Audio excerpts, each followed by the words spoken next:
En esta clase hablaremos de los costos de producción y es la cuarta unidad a la que nos estamos refiriendo. Por tanto, vamos a iniciar con las explicaciones que corresponde en la exposición que continúa. Iniciamos entonces la exposición de la cuarta unidad que se refiere a los costos de producción.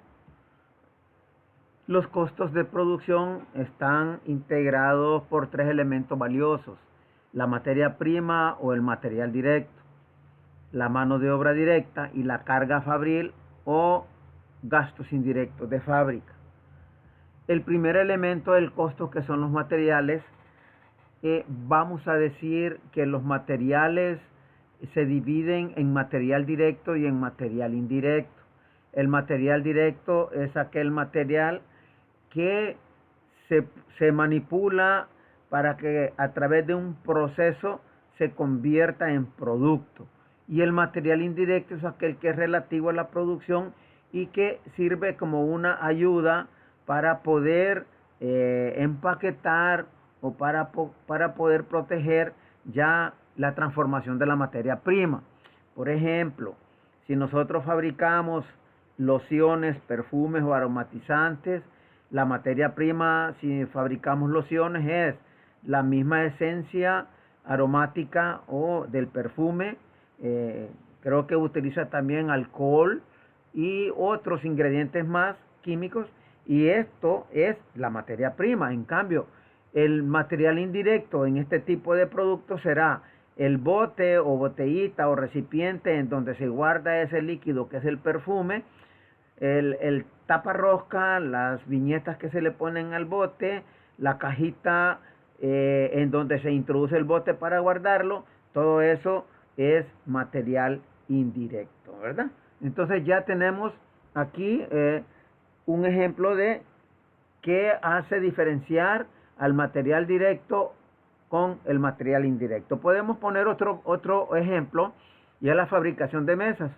La fabricación de mesas, la materia prima es la madera y el material indirecto es los clavos, el pegamento, la pintura, los zulitos que se le puedan poner en las patas o cualquier otra cuestión es material indirecto. Los sistemas de control de inventarios.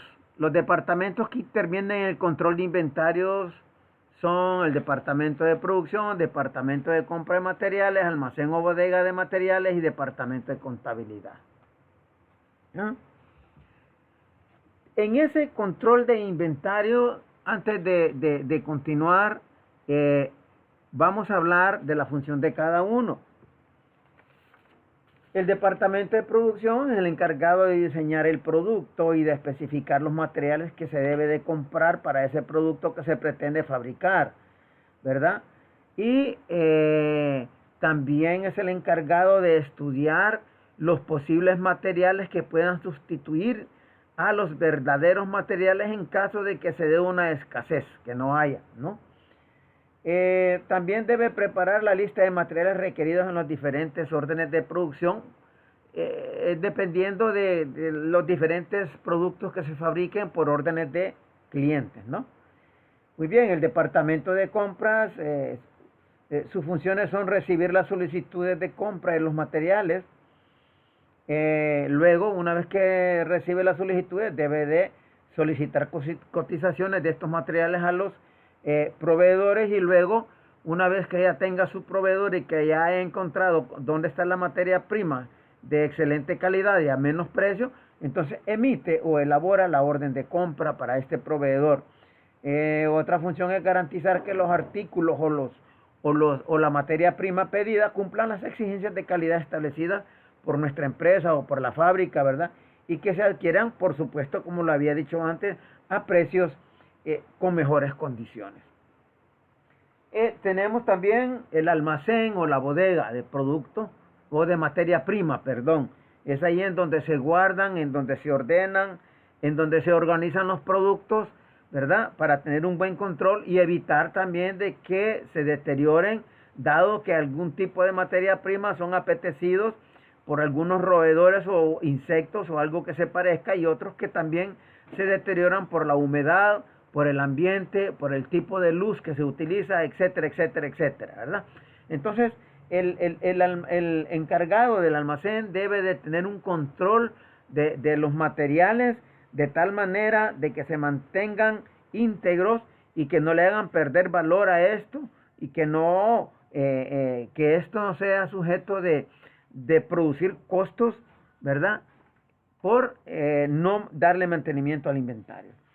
Entonces, el almacén es el encargado de recibir el material o la materia prima con la respectiva orden de entrega para poder checar los materiales que está recibiendo versus la orden de entrega y luego almacenarlos, ¿verdad? En sus correspondientes anaqueles, estantes o en sus espacios que corresponden y hacerles una tarjetita control.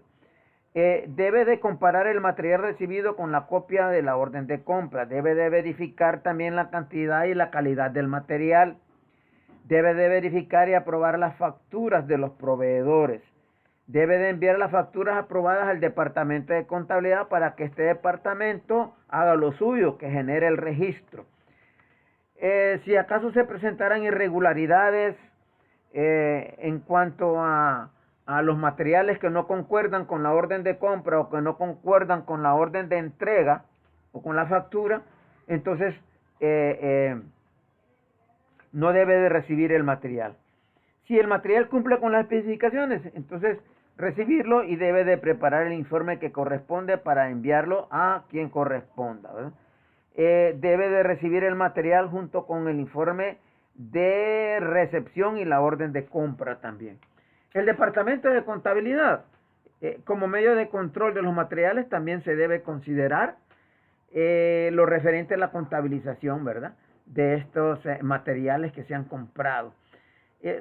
Sus funciones son las siguientes en cuanto a la compra de materiales: recibir la factura del proveedor, checar y comparar con la orden de compra que lo que se pidió sea realmente lo que está en la factura.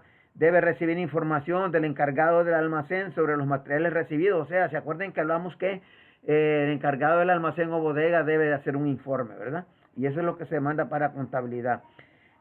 Lógicamente, el departamento de contabilidad debe hacer las partidas y el asiento que corresponde por la compra de los materiales. Debe de recibir también copia de requisición de materiales, que vamos a hablar qué significa requisición de materiales. Realizar el asiento contable relacionado con el uso de los materiales en los procesos de fabricación, ¿no? Bueno, miren, también hay un ciclo que se cumple. Por ejemplo, el ingeniero, el jefe del departamento de producción, hace la solicitud al departamento de compras para que compre los materiales necesarios para poder fabricar el producto que ya está planeado. El departamento de compras hace lo suyo, como ya lo mencionamos, y luego compra los materiales de acuerdo a las mejores condiciones que se presentan. Y una vez comprada, estos materiales son enviados a la bodega. Allí en la bodega o el almacén los recibe el jefe de bodega y ya explicamos qué es lo que hace ahí con el recibimiento de los materiales. Perfecto, una vez que estén ahí, el ingeniero entonces elabora una requisición, ¿verdad? ¿Qué es una requisición? Es un documento, es un comprobante en donde se plasma lo que el ingeniero requiere de materiales, el tipo de materia prima, el color de materia prima, todo lo que necesita de materia prima para poder fabricar. ¿Qué cantidad de materia prima necesita para fabricar tantas unidades?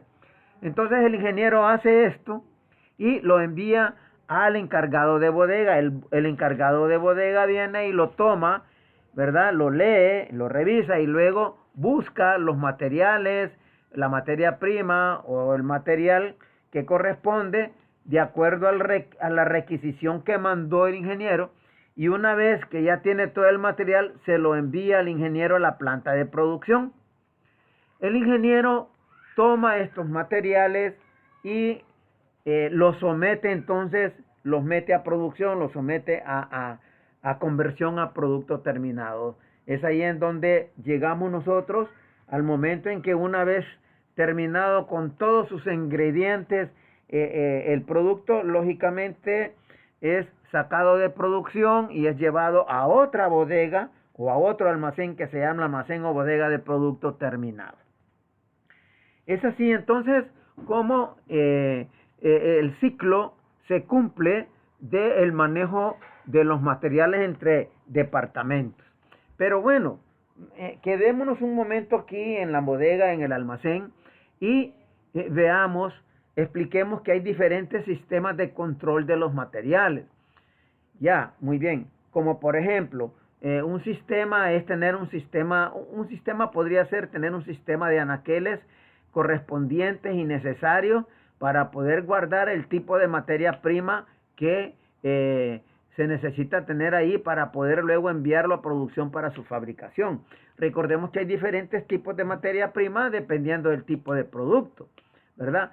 Por ejemplo, si el producto es enlatar mariscos, entonces la materia prima será el marisco. Entonces, ¿cómo van a almacenar el marisco o cómo lo van a embodegar? Lógicamente tienen que haber cuartos fríos o algo que se parezca para que permanezca fresco la materia prima, para que evitar o prolongar el tiempo de su vencimiento, para que no se venza tan rápido ni se deteriore tan rápido. Recordemos que los mariscos son seres vivos del mar, de los ríos, ¿verdad? De las lagunas, de los lagos, y que al morir esto, después de algunas horas, esto coge mal olor, ¿verdad? Y puede contagiar otro tipo de materia prima que tenemos ahí. Entonces, no debe de deteriorarse, no debe de arruinarse. Por tanto, debemos de tener un sistema de control de los materiales de tal manera de que los materiales se mantengan con la calidad y la cantidad sin deteriorarse para luego ser enviado al departamento de producción. Si nuestra materia prima, vaya, ¿qué se me antoja decir ahorita? Bueno, si mi materia prima es almacenar ahí, ¿cómo le llaman? Panelas de dulce, ¿verdad? Lajas de dulce les dicen en otros lados. Entonces deben de tener anaqueles, estantes o espacios, ¿verdad? Aislados y espacios que sean contra los roedores, que los ratones muerden el dulce, se lo comen. Las cucarachas, las hormigas, los zompopos, como quieran llamarle, también gustan de lo dulce, ¿no? Entonces hay que protegerse y entonces hay que buscar un buen sistema de control de los materiales. Pero aparte de eso, también debemos de tener un control para darle valor a los materiales, que no necesariamente va a ser el valor que va a tener ahí, que fue lo que costó la materia prima. Y a esto le llamamos nosotros métodos para evaluar los inventarios, para darle valor. Y entre estos métodos tenemos el método del inventario periódico. ¿Qué es un inventario periódico? Un inventario periódico es la realización del recuento de todo lo que tenemos en la bodega o de lo que tenemos en la empresa, ¿verdad? Y que ese recuento puede hacerse semanalmente o se puede hacer mensualmente o se puede hacer anualmente. ¿Han oído hablar ustedes, algunos amigos o ustedes mismos que digan cuando trabajan en sus oficinas o en una empresa, me toca que quedarme este fin de semana trabajando en la compañía porque vamos a tener o vamos a hacer inventario? El objetivo de hacer un inventario físico, un recuento físico de todo lo que hay ahí, es para compararlo con lo que hay en el sistema para ver si cuadra o no cuadra y buscar cuáles son las diferencias y hacer la investigación de qué fue lo que pasó, por qué faltan unidades o por qué sobran unidades. Eso es el inventario periódico. Luego pasamos al otro, que es el inventario perpetuo. Aquí lo estamos viendo. El inventario perpetuo se le llama así, de inventario perpetuo continuo, porque es un sistema de inventario en donde usted puede acceder para saber inmediatamente, en cualquier hora, en cualquier minuto, en cualquier segundo, en cualquier fecha, cuánto tiene de inventario de tal o cual artículo, de tal o cual materia prima. Excelente. O sea que no es necesario que usted vaya a hacer un recuento de materiales físicamente, sino que lo mire ya en el sistema de acuerdo a la tecnología que nosotros manejamos. Luego tenemos otro método de inventario que se llama método de inventario del costo promedio, ¿verdad? Este método de inventario del costo promedio es para darle valor a las unidades, ¿verdad? Y se le aplica entonces ahí un método que se llama, tal como lo hemos mencionado y que lo vamos a ver más adelantito, el método de costo promedio, o sea, sacar un promedio de los costos. Luego viene otro método de inventario que se llama las primeras entradas, las primeras salidas. O sea, las primeras en entrar son las primeras en salir, que en su abreviatura es PEPS, que significa primeras en entrar, primeras en salir. PEPS, ¿verdad? Que también vamos a ver en la práctica cómo se utiliza eso y a qué se refiere. El siguiente método de inventario, entonces, es aquí el método de inventario últimas entradas, primeras salidas. Su abreviatura es últimas, U, E, entradas, P, primeras, S, salidas. O sea que las últimas en entrar son las primeras en salir. Eso es lo que significa. Por tanto, pasemos entonces ahora a ver una tarjeta de control de inventario, ¿verdad? Y es aquí en donde se aplican los métodos. Por ejemplo, vean ustedes que aquí yo tengo, donde dice método aquí, dice costo promedio, ¿verdad? Aquí podemos utilizar entonces el método promedio de inventario. Y si no, aquí voy a borrar y voy a poner el método PEPS, primeras entradas, primeras salidas, o UEPS, últimas entradas, primeras salidas, ¿verdad? Entonces, este es un formato de tarjeta de control de los costos del inventario, que se llama evaluación de los inventarios a través de métodos que hay para poder evaluar inventarios, que ya se los he mencionado, y que no son los últimos ni los únicos. Hay una infinidad de métodos, ¿verdad? Pero a manera de inducción a ustedes para que luego hagan las investigaciones de qué otros métodos hay para evaluar inventario, y que les sirvan a ustedes de conocimiento, vamos entonces a utilizar este formato. Este es un formato, hay miles de formatos, ¿verdad? Pero es uno, y todos los formatos, independientemente de su diseño, van a llevar a la misma respuesta de lo mismo que nosotros queremos. A este formato que le llamamos tarjeta de existencia y que también se le llama de otra manera Cardex, es lo que antes se utilizaba y que ahora lo estoy presentando para que ustedes puedan entender y puedan explicarle al programador cómo quieren ustedes que se dé el control a través de una tarjeta de existencia en el sistema, y el programador sabrá entenderles a ustedes para efectos de hacer el diseño y la programación, ¿verdad?